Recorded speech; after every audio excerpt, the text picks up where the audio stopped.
بسم اللہ الرحمن الرحیم۔ السلام علیکم۔ بیٹی کے حقوق۔ آج اس کا نکاح تھا۔ سامنے والے صوفے پہ بیٹھا باپ اور قاری اس کا نکاح پڑھانے آئے تھے۔ قاری کہنے لگا اجازت ہو تو شروع کرے۔ لڑکی بولی ذبح ہونے والے جانور سے اس کی مرضی نہیں پوچھی جاتی بلکہ تکبیر پڑھ کر چھری پھیر دی جاتی ہے۔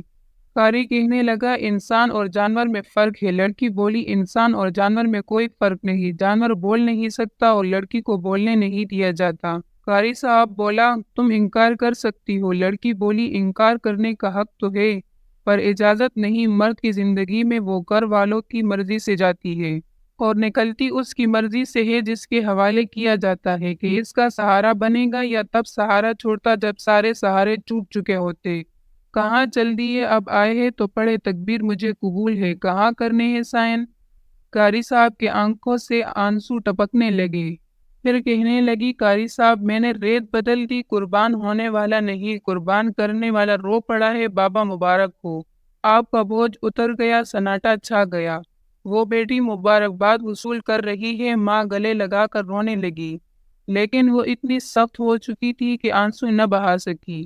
تمام والدین سے التجا ہے کہ شادی کرتے وقت ضرور اپنے بچوں کے رائے لیں۔ اللہ حافظ۔